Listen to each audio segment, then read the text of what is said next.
Good morning, everyone. Happy Wednesday. It is January 22nd. Lisa, Scott, Robert in this morning for Lydia.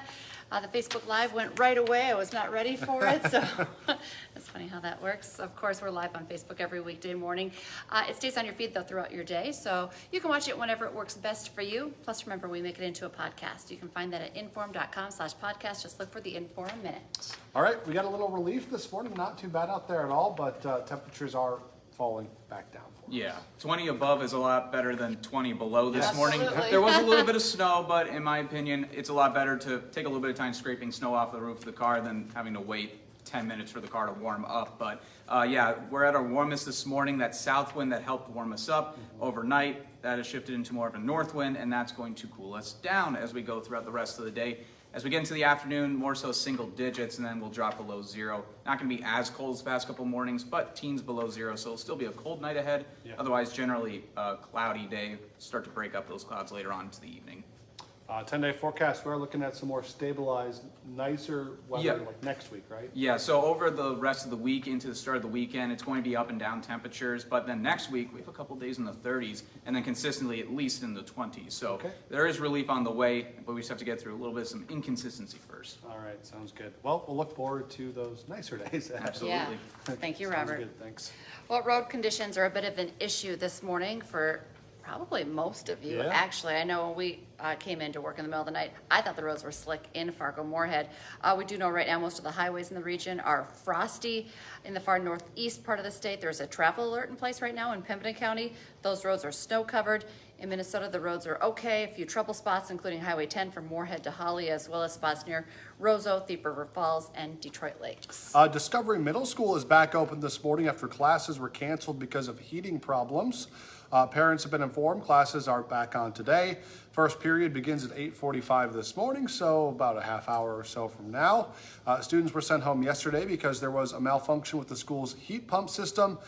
They couldn't heat up the classrooms and things like that. So, of course, you need heat this time of year, especially when it's as cold Right. as it's been.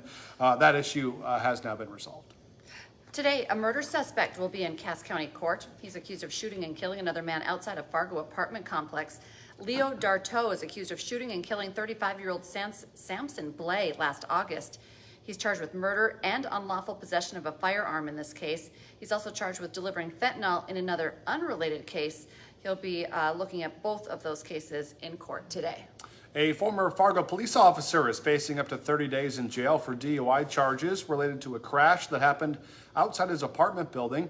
WDAY has learned 33-year-old Brandon Rittenauer resigned from the police force last week. He'd been a Fargo officer since January of 2024. He was arrested on December 30th, accused of being impaired when he crashed into 3 cars and a dumpster.